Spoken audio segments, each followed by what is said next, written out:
Okay, Google, what do you call me? I remember you telling me your name is my lord. Damn right it is. Damn right it is. Hello, everybody. It's 8 p.m. I think if you've been watching, you might have seen my high-quality, super interactive countdown notifications where it was like 7:55 and I just said something random because we were looking for countdown widgets and we couldn't find any for Streamlabs. So there probably is. Hopefully the audio is working because there's always that doubt because neither of us, I'm watching the video of the stream. I'm not listening to the audio because that's a whole other nightmare. Anyway, it's that time of the week again, isn't it, Jacob? Sorry, I just muted my microphone to test if the audio was working. Is it working? Yeah, it is. Sweet. Right. We should be fine. Sweet. Yeah, so it's that magical. Actually, you show up as being heaps quieter than me in the little mixer thing in Streamlabs. So just turn it up. Turn it up.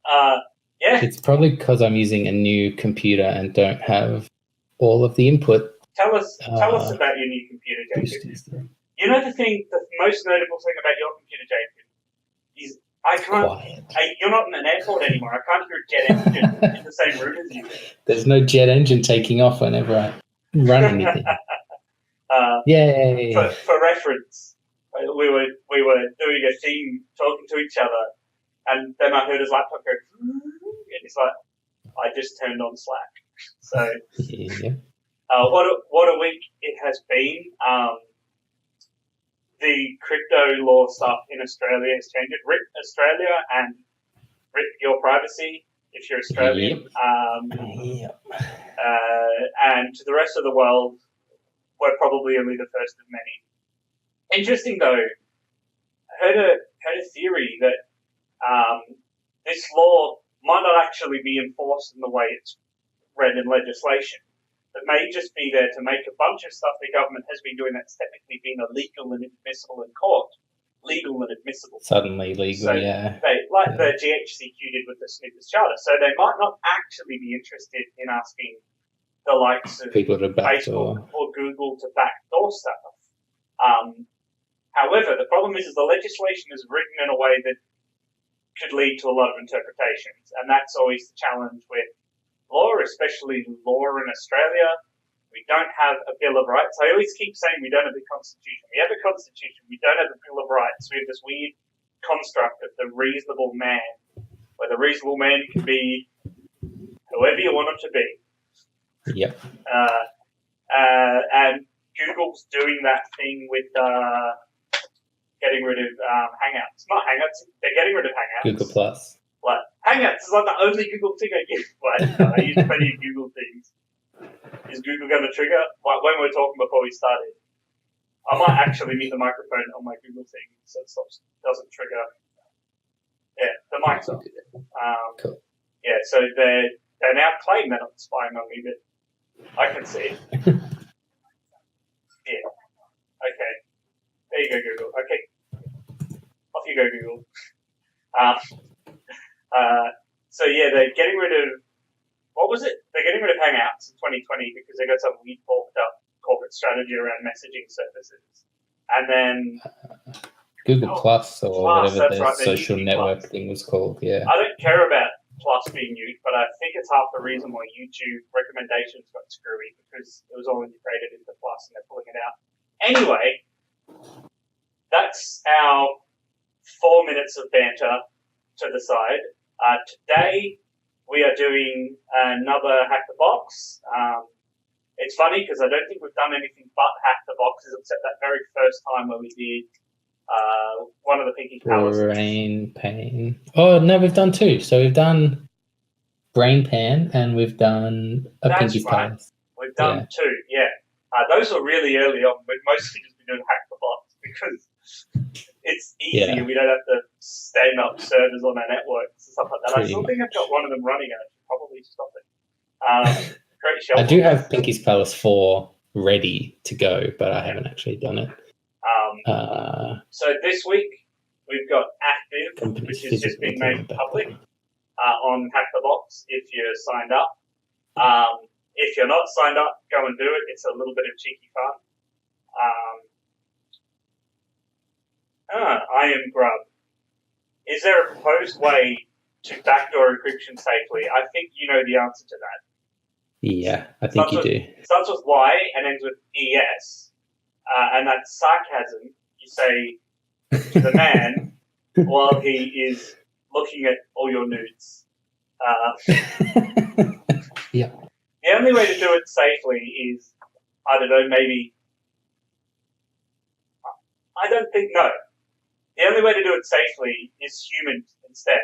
Just send people out there to find the bad guys rather than sitting at your computers and finding bad guys. Yeah. And plus, the other concern someone had pointed out was that while this is aimed at stopping terrorism, which, by the way, Australia doesn't have a massive problem with terrorism, we have occasional nut jobs who run around city streets and do terrible, terrible things.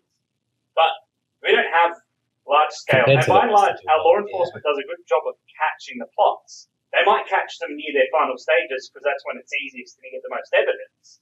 But we haven't had a bomb go off somewhere it shouldn't have, or people hijack a plane.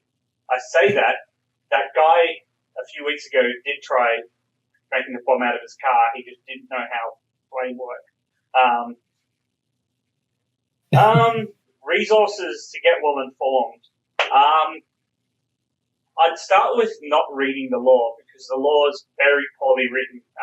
Actually, no, go and read it just to see how poorly written it is. I think the EFF, the Electronic Frontier Foundation, I think they're called, they have some pretty good resources on it. Yeah, the EFF, there's going to be, if you know people in InfoSec, so it's interesting to see their opinion, or if you know lawyers. I'm full of opinions about these things, so I don't float my words around as legal opinion on any of this stuff, other than it's not great. And it potentially hurts Australian business.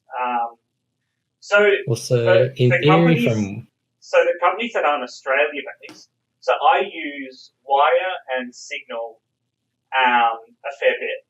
They're both based out of countries that Australia has very little sway on. Stuff based out of Germany as well is probably going to be okay because Germany's privacy law is quite good. So the Australian government can't do anything. Yeah, they have to have some kind of base of operation in Australia because I think even Proton Mail came out and said, hey, everyone, you don't need to worry. We're a Swiss company, so there'll be no chance of this affecting us. So to put it in a bit of context, this is my observations on Australian politics, so take it as that. Said person who's going to remain nameless because every time I name him, I swear a lot. Believe it or not, I'm not as liberal as I sound. But anyway, this guy, who I really don't like, created a problem and had a solution to the problem. The problem he created, the terrorists are going to get you. The solution to that problem was, here is some really crap law in order for us to catch the bad guys.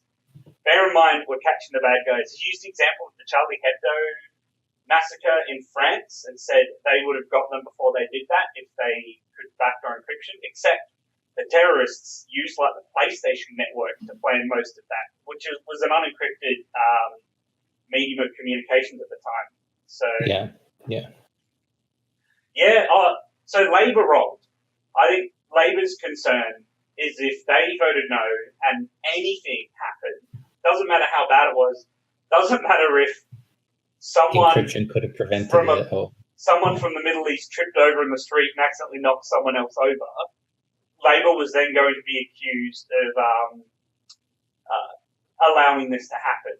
So they rolled on it because if something happens, inevitably they're going to lose the next. We can't guarantee Liberals will lose the next election, but inevitably they'll be out. And if Labor voted no, and then something happens, we end up, they end up in a whole world of pain. This isn't easy. In Australia, our current climate with a whole group of people, especially a bunch of the Liberal supporter base, this is a very sensitive issue. I suppose that's probably where we don't need empathy for the man who decided to float the legislation, but we need empathy for the people who think it'll help, because it won't help. But we can't go and yell at them that it won't help. We kind of have to explain it to them how it all works and what the concerns are. Otherwise, they'll just go, obviously, you're wrong, because this politician was right. Anyway, all that aside, because it's getting too political for me, I could go all night and I'd probably not have a job tomorrow morning. So we're doing a retired hack the box today called Active. I'm guessing you can figure out by the name and the operating system it's on. And if you can't see my screen at any point, let me know. I'm on a 4K display downscaled to 1080p and then streamed to Twitch. So some of the stuff might not be 100% visible. We're doing some Windows stuff.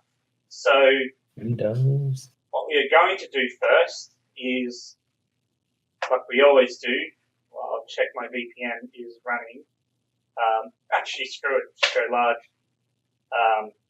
We're going to run an nmap scan to see what's on the box. Nmap takes a while, and it occurs to me I should have probably started this earlier before getting on my tirade about encryption Also, law. that's the wrong IP. Yes, that is the wrong IP. Thank you, Jacob. That's an IP from an entirely different box. So a box that happens to be active right now. Yeah. I mean, you're not going to learn much from that. Every single one of these things has... Yeah. So what I do is I use the batch history just to find a previous version of a command I ran, change the IP and continue, which is what you can see at the top there. The exclamation mark 1464 is just saying, take this line in my history and just put it out on the next line, and then I hit enter and it starts running.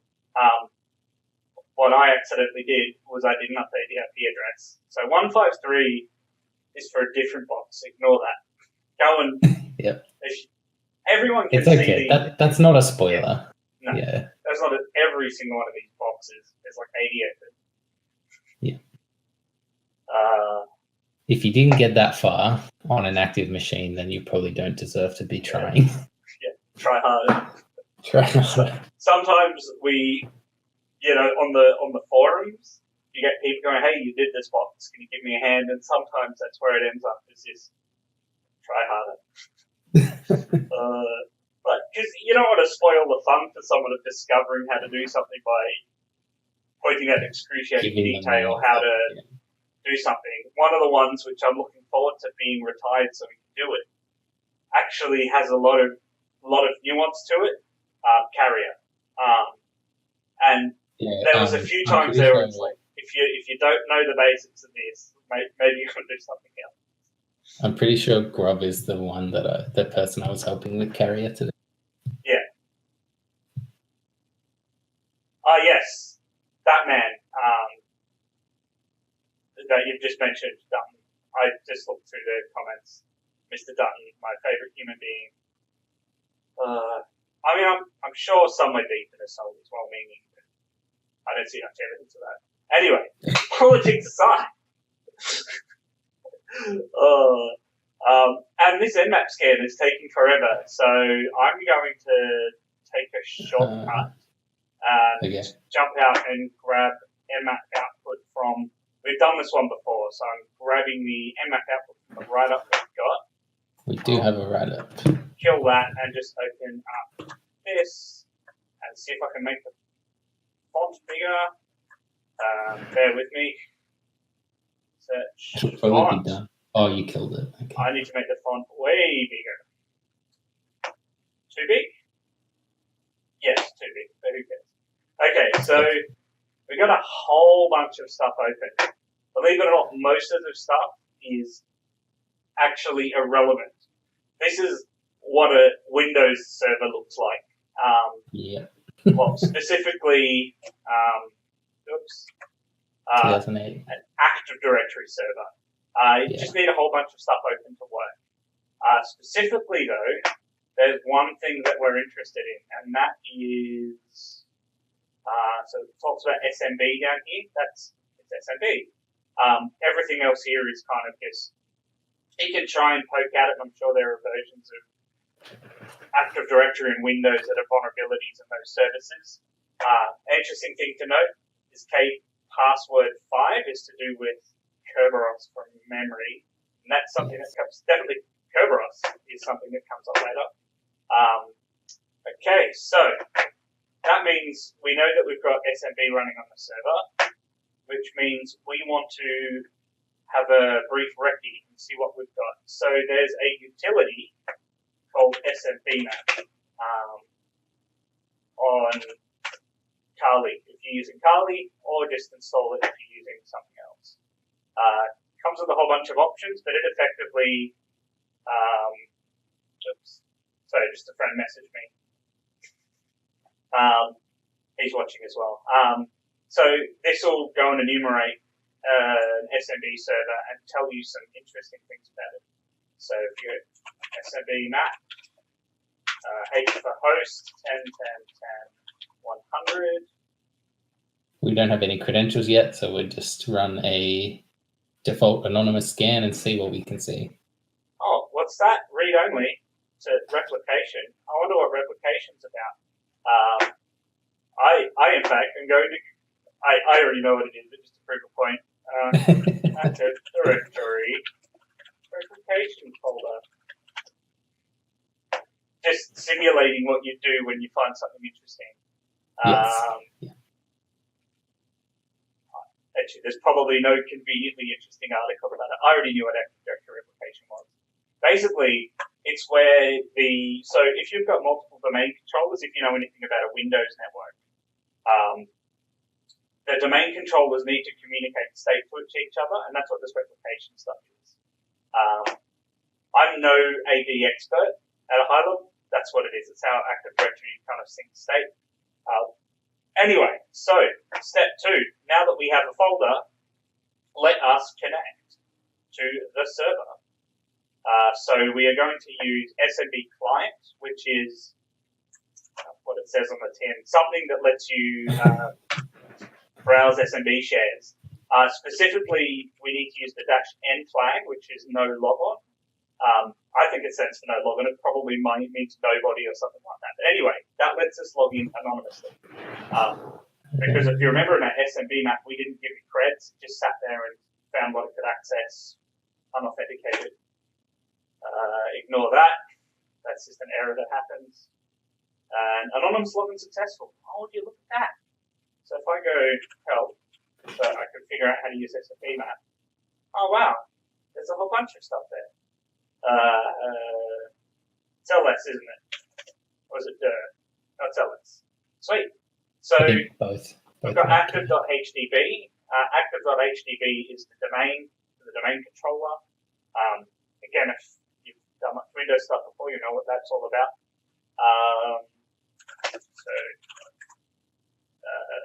Yes, there is tab completion. It's just a bit slow. So we want to go into, so if we do an ls here, so if we go into policies, so we're taking a bit of a shortcut. When we actually did this one, there was a whole bunch of grabbing around, looking for a file that was interesting. We pulled tons of files off the thing. I'm just double checking the directory path so I can get it right. Machine preferences groups.xml. So we go cd. So this is kind of like similar to a registry structure as well. I think I picked the right one. It was 3.1, wasn't it? Not 6.8. Yes, it was. Oh, good. Yeah, it was. Okay.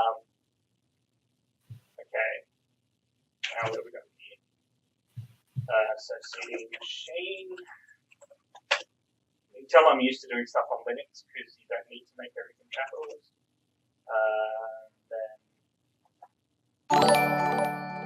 Oh, I heard a sound. Machine preferences groups. Groups following. Thanks for the follow. Groups, and we should have groups.xml. This is what we are interested in. Now, I'm going to have to go help again to remember how to pull. It's get, isn't it? So pull a file Yeah, it's get. Yeah. Get to download it, yeah. Yep. Groups.xml. Sweet. And I should be able to exit. And if I go there, I've got groups.xml. This is basically, even though it's got groups.xml, it has something interesting in it. It's got a service principal. So in Active Directory, so if you've got, let's say you've got a Windows domain on your network, and you've got an application, and you're sick of having to have two logins, one to log into the Windows domain on your computer, and another login to log into your app. So you decide, why don't I just make my app talk to the Windows domain and authenticate me against the Windows domain? There are two ways of doing this. An LDAP lookup, well, there's technically three, but we'll just ignore that. So an LDAP bind where my server has a username and password and can log into the Windows domain and go, this is who they are and this is their password, hash, does an account match, sweet, who are you, what are your groups, do you have access, yes or no? Or you can use Kerberos.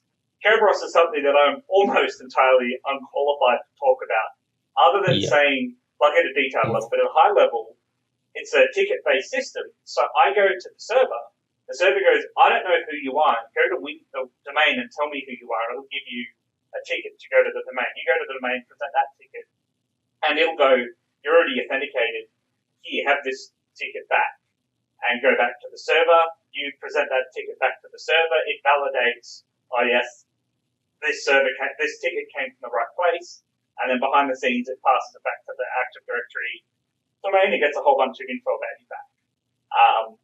It's effectively like a driver's license where I can go to the DMV, get my driver's license, I can go and try and get into a bar at 3 a.m. in the morning and they go, show me some ID, and I don't need to take the bouncer all the way to the DMV for the DMV to go, yes, that is Reese, he's over 18 years old. Just present my license, they trust it, and I'm in. That's a little bit what Kerberos is like. Pretty much, yeah. Certainly That's far more what analogy. SAML or OpenID or OAuth are like. Kerberos has that extra behind the scenes hop, plus there's a whole bunch of actual complexity. So in this case, we have a service principal, which means we have a username, so active.htb is the domain, and then the slash, and then sbc_tgs, that's the account, also called a service account. And then, what's this? We have a password. So we can certainly do something useful with that. So all we need to do is copy that password, and it's called GBB-decrypt, isn't it? Yes. Yeah, because this is a group policy. So this, the password hash. format here is a group policy. I don't even think it's a hash. I think it's encrypted. Because the reason why this thing can pop it so quick is I'm pretty sure that it's a pretty weak format for storing a password. Anyway, the password we have is GPP still standing strong 20K or 2K18.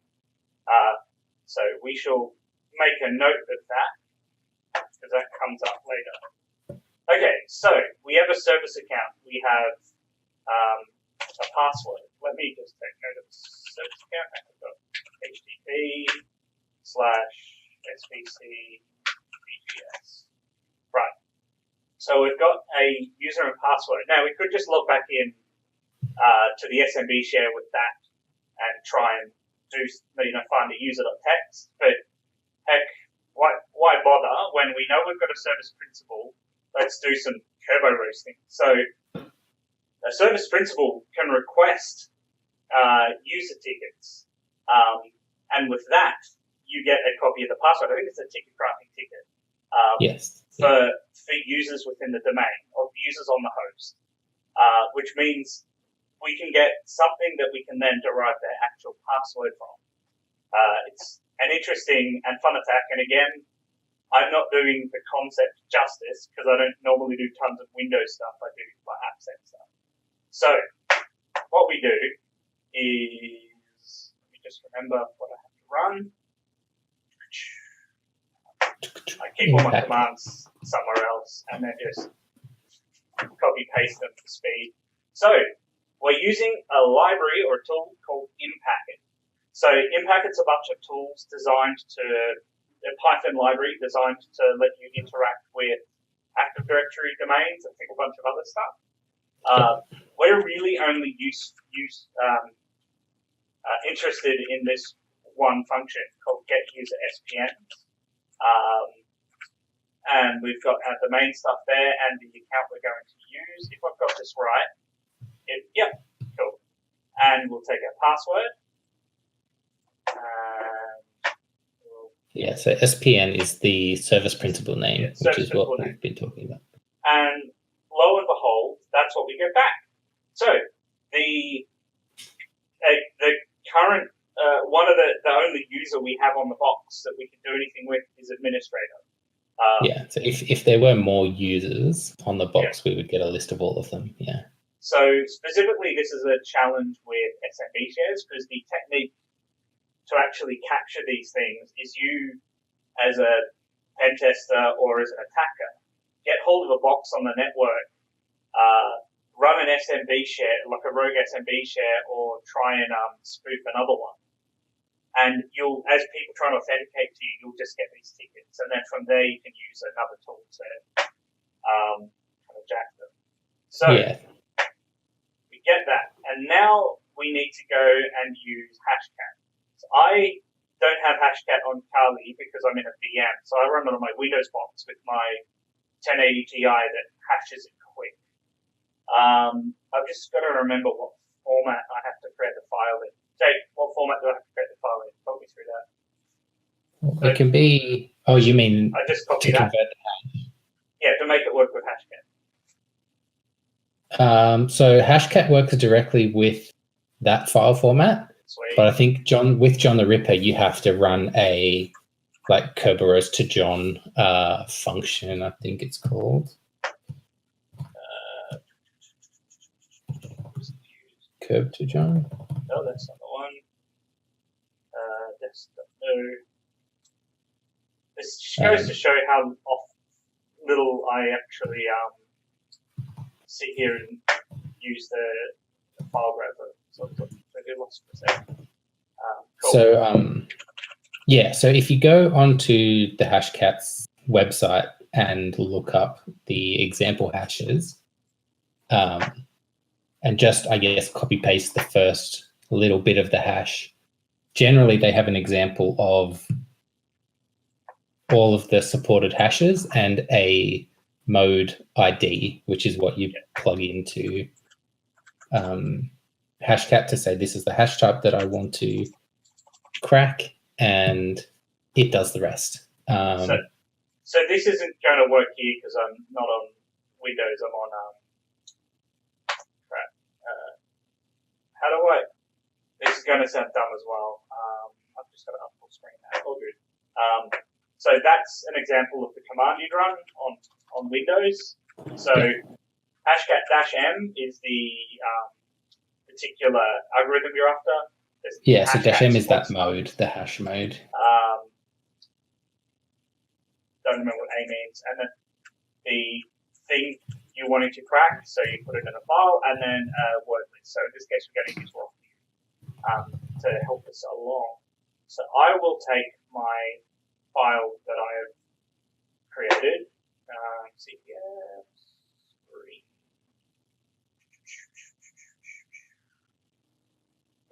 So -A is the mode. Mode as in, like, will this be a brute force attack? Will it be a word list attack? Will it be a... Yeah, I don't use Hashcat that much. So Jake knows more than me. Okay, so if I go and start up CMD, you won't be able to see what I'm doing because I'm doing it on Windows and I've only shared the VMware window. So apologies for what is going to be a boring 30 seconds. Keep them amused, Jacob. Great job of keeping them amused. Keep them amused. Goes silent. Hey everybody, you're like, silence? Hello, darkness, my old friend. Not really in a VM because you can't attach the full power of the graphics card to a VM. You can add like accelerated graphics to a VM, I think, but it's still not the same as... You can if you're using certain virtualization tech. I think there's a paid version of VMware where you can. Also, you need more than one graphics card. I've only got the one, which means it gets assigned to the host. If you had multiple and you were using the right virtualization platform, you could directly pass it through to the VM. I know there's one that Linus Tech Tips. Did you ever watch that video about the crazy massive server he created that sort of 8 people could edit videos at once? No, I didn't see that one. Okay, so that thing, he was passing graphics cards straight through. Yeah, I think certain virtualization tools let you do it. But yeah, generally you need to at least have two so that the host, you can still connect to the host and then one that can be passed through to the VM.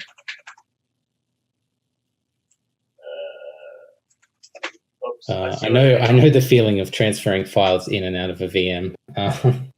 I generally just host them with a Python simple HTTP server, and then on the Windows host, browse to my VM's IP and download it. So I will. That's how I transfer files in and out easy as. I'm gonna try something here. So I'm going to just in ODS. I'm going to try something. I'll share the window with you. When I window capture, yes. Copy paste is much easier. Yes. Yes. Oh I yeah. agree.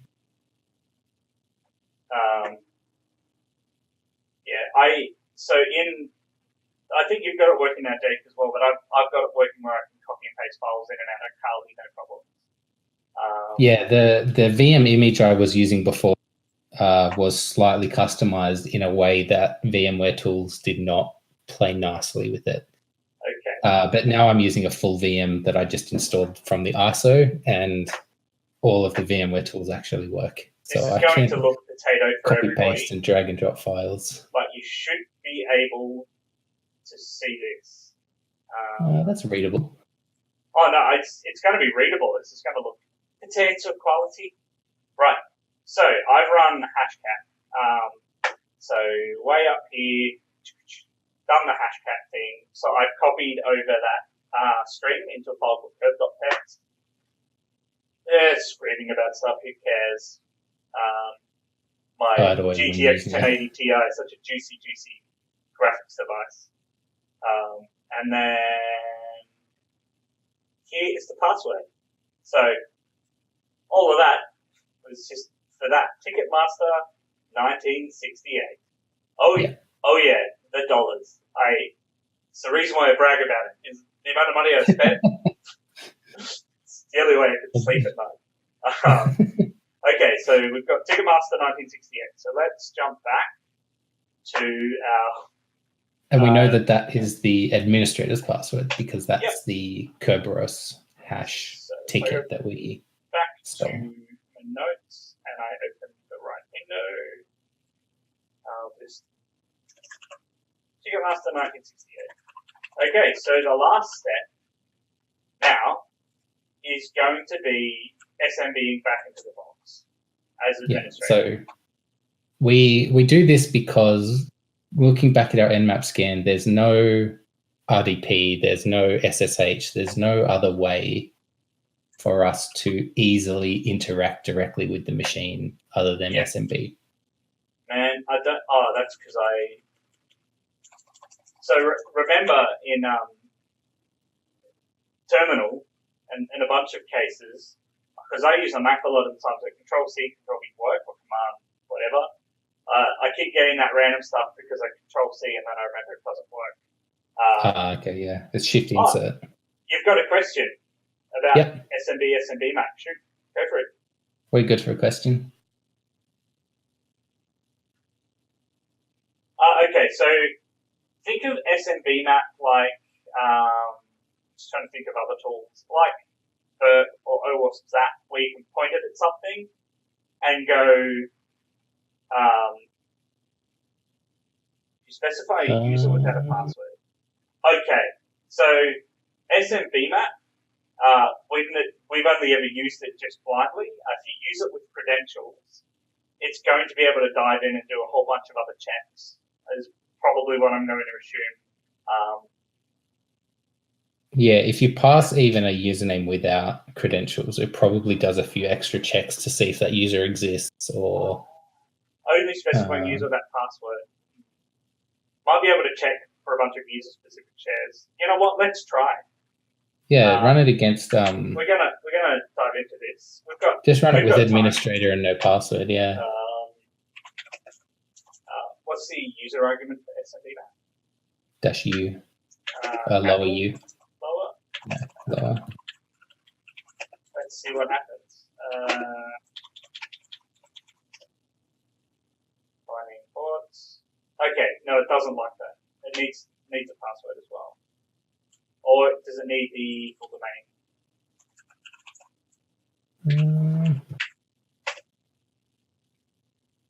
Okay. So we need to give it a password. It could have been how that server handled SMB, yeah. Oh, yeah. That could be it.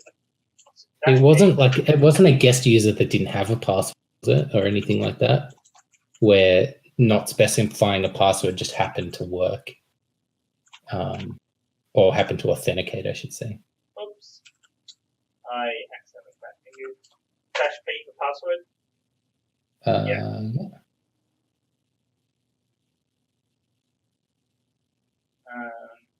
Yeah, so now that goes through and says that as an administrator, we have full read-write access to the C drive. Okay, yeah. So then we can just connect to C. So as you can see, C drive, read-write. Oh, great. I wonder what's in C drive.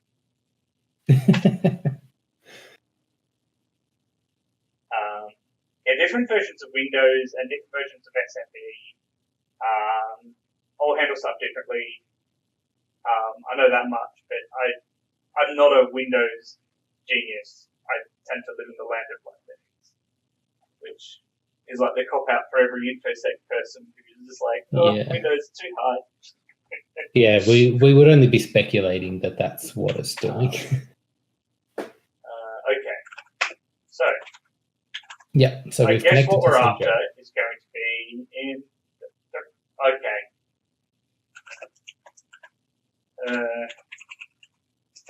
Let's see if everything works.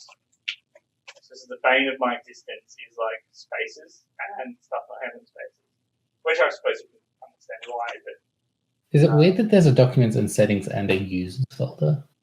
Wait a second. Yeah, what am I doing?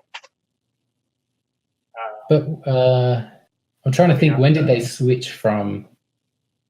It was after XP they switched from documents and settings to users. So 2008 that makes sense. Documents and settings gave me an error. So this is it. So if we go to, we'll do this in the order of the flag. So we'll go to servers TGS first. So in theory, we could have grabbed the flag directly before when we figured out the SVC TGS password. So we could have logged in as a service account, got user.text, and probably a lot of people did. We knew enough to, Jake certainly knew enough to figure out what to do with that sort of account, having been through OSCP. So I think he probably skipped that step. I was a tester, but there we go. I think I did on mine. I went straight to the kerberos as well. So there we go. And then if we go to administrator, and what do we have? Why do I like sit there and type directory by directory? Root.text. Cool. So we've got user, we've got root. So this one, from an actual procedural standpoint, knowing how to get from A to B is really, really quick. I think what we started at 10 past after I kept about hopping on my political soapbox constantly. And just on half an hour later, we kind of got there.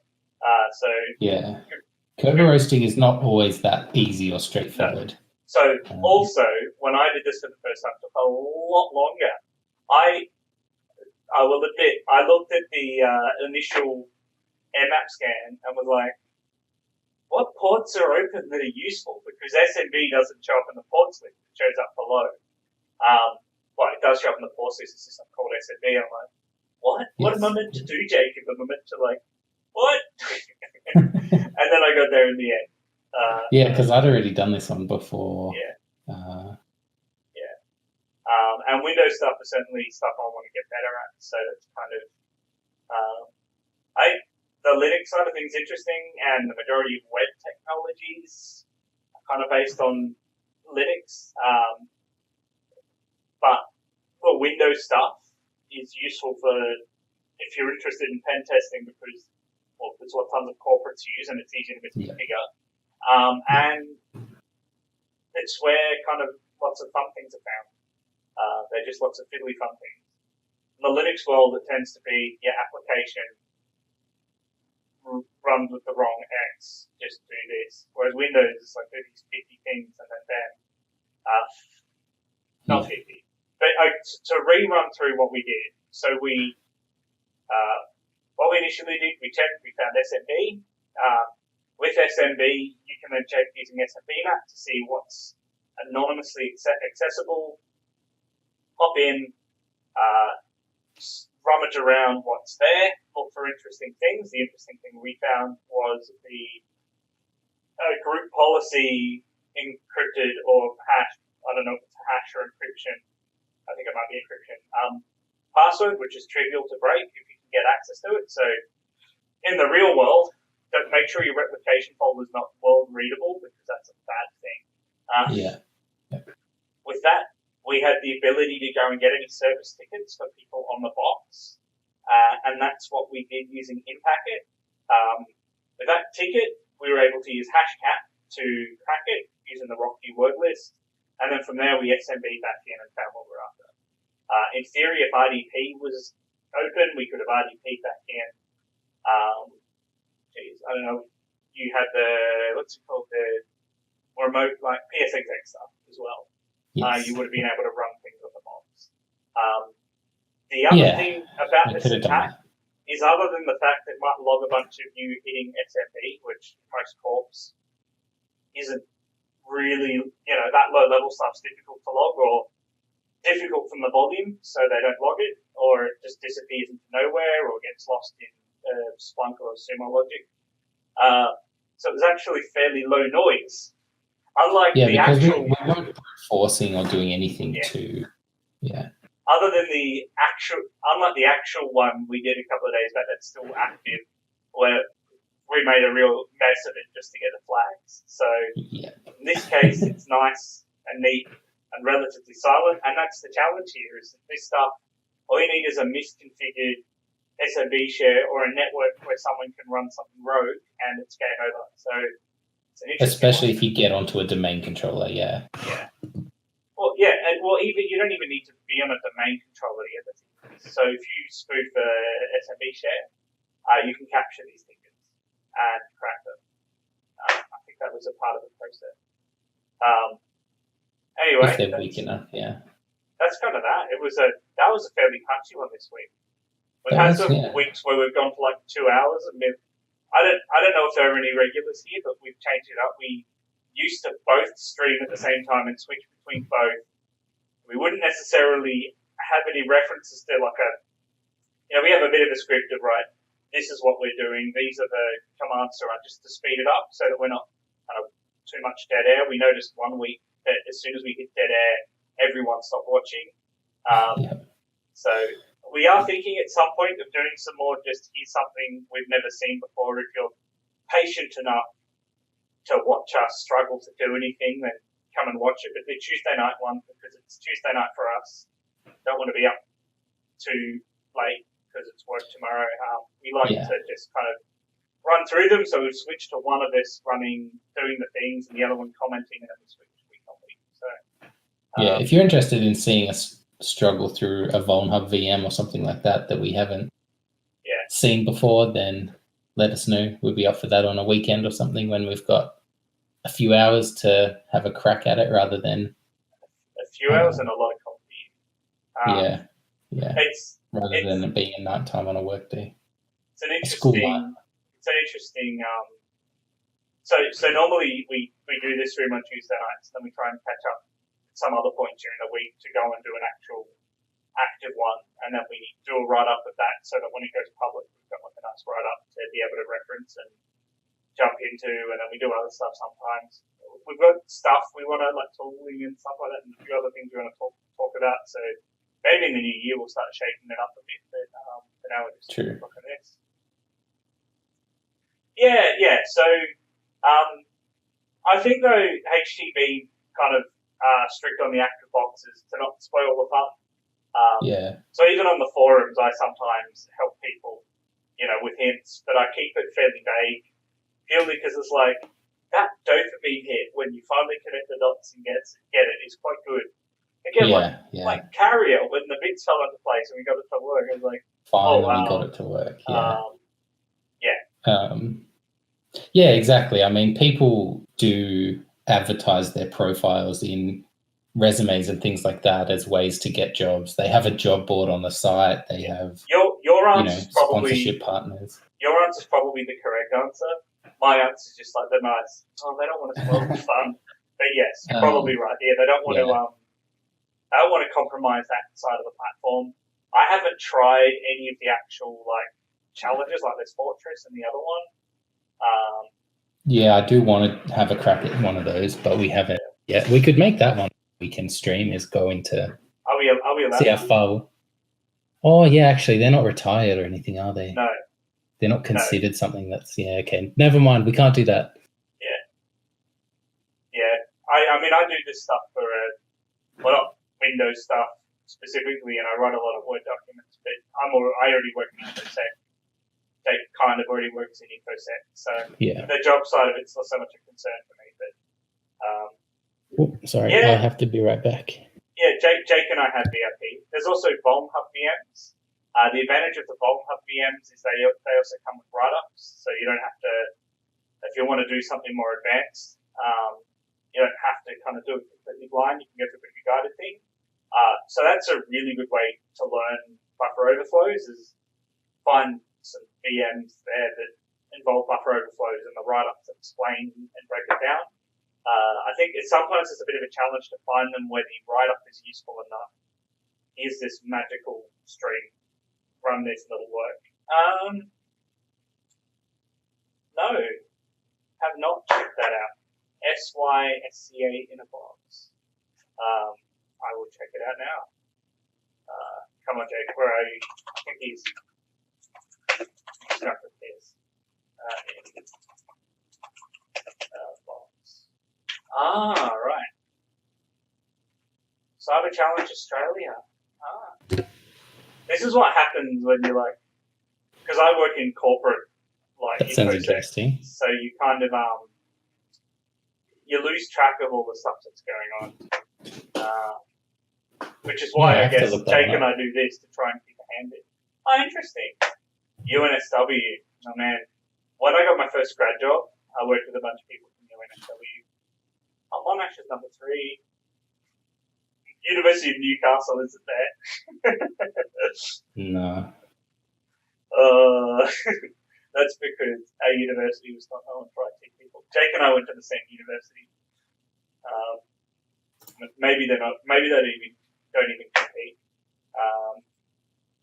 I don't remember there being a kind of cybersecurity course or anything when we went through there. So we finished uni you finished in 2010.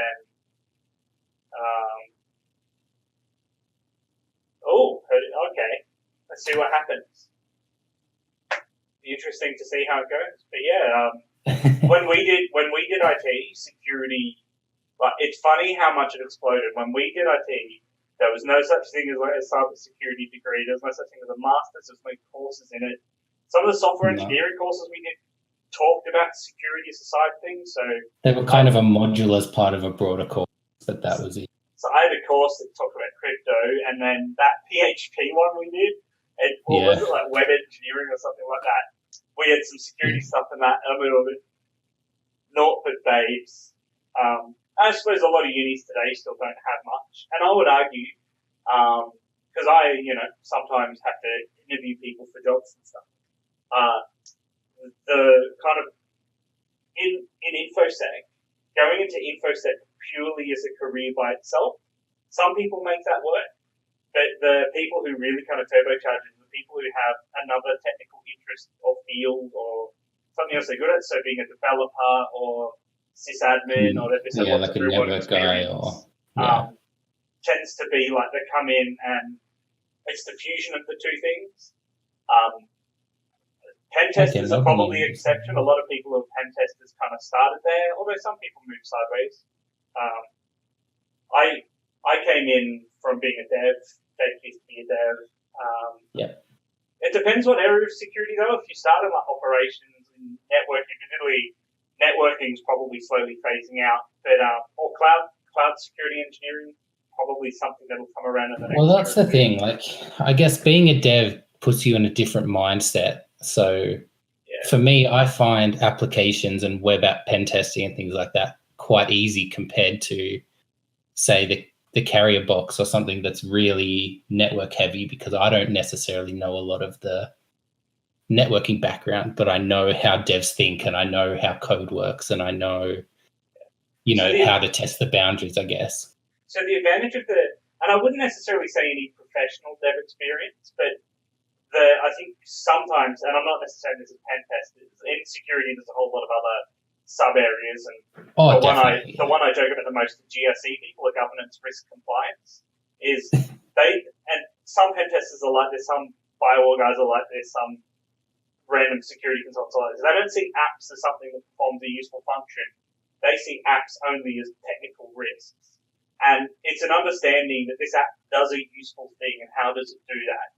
Right, well, can I not just find an SQL injection, but can I abuse business logic or kind of, that sort of stuff? And understanding how apps are developed is useful for what to look out for. Cloud engineering, so learning how to do stuff on AWS or Azure or Google Cloud or whatever else is out there is also kind of good. That's kind of an area of expertise that security kind of lacks. So when an enterprise or company kind of rolls out using AWS, they build it like it's an on-prem data center, and that is not the way you use AWS, because it's expensive to do it like that, and you don't actually solve any problems. Everything's still super slow. So having people who are security experts who can go, well, this is how you build AWS, is also useful. And then going from there. But deving is a good way to get started, and focusing on coming through application security. That's a really easy transition. Starting there, being the guy advocating to the people you're working with, hey, you should do it like this instead of this because that prevents a particular problem. And then normally if you're in an organization that has a security team, they might start to notice. Certainly I work with people who that's how they got in, as they just were the guys who you come along as a security guy and they're already talking this stuff to you. And it's like, man, this guy should come and work in security. Like, stuff being there. So yeah, pretty much. And that's from my personal experience. I think that being a dev first has definitely helped me. But by the way, just to clarify, Jacob was a dev doing proper stuff. I was a dev doing mainframe stuff. Yeah, I was a full stack dev basically. We went to uni at the same time. We're both basically the same age. University, like, you're never seeing a mainframe in your life. Mainframes are dead. Long live everything else. First job at insert name of bank here. This is a mainframe. We need you to code review the code written by these other dudes and then start writing it. And my job was, here's an app that was written before you were born. Figure out how it works.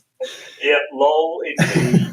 And that's the real, get prepared for, that all of that stuff has value working in InfoSec. Just being able to call upon random stuff from jobs you've had or things is like surprisingly useful, because especially I work in consulting, so I jump from client to client to client. Everyone's don't worry, they're people from the real world. Like I was trying to take a dump all over Unix because this place I'm at the moment has a massive German piece of ERP software who will go unnamed, but should be able to figure it out, running on some Unix boxes, except it's ancient Unix, and they're not called servers, they're called frames. Yeah. And the guy who runs those loves them. See if any of the professors have ever used a language called Power Builder. Yep. I guarantee they probably haven't. Or if they're old enough, maybe they have. Yeah. Well, I'm off doing a pen test early next year, and apparently they use Power Builder. So that's going to be a fun learning curve for me. Yep. Interesting. Not 100% sure if that has to be in scope. We will see. Anyway, it is almost 9. If you're in Australian Eastern, nobody else is awake time. We had one guy last week. I don't know if he's here. It was like 2 or 3 a.m. in the morning. Yeah. Or it's like, I don't worry, guys, I'm a night owl. It's like, what? The research skills. I would argue that a good security person is somebody who can confidently say, I don't know how to do this or sort this out or attack this, but 20 minutes in Google or Stack Overflow or obscure random forums that you end up stumbling across or exploit.db, and I'll figure it out. That's it. You're really research and logical thinking. You really only get that skill just by jumping into the deep end and beating your head against the wall. Or doing practice like CTFs and Volhub and Hack the Box and all of this sort of thing. It's all experience that helps. And as a security person, keeping other skills fresh as well. So, if you like doing dev work, keep doing some dev work. Because that's always useful. If you like spinning stuff up on the cloud or doing stuff for servers or home automation, it all helps.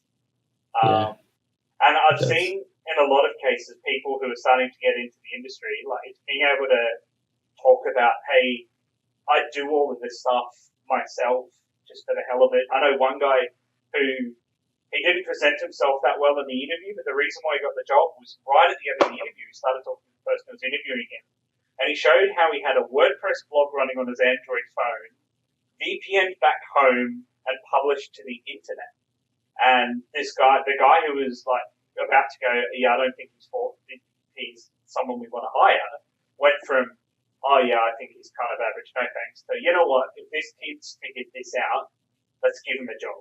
So being able to do just stuff like that can make the difference between a lot of people. Most people don't interview well from what I've seen in my own experience. I'm not exactly flash hot in interviews.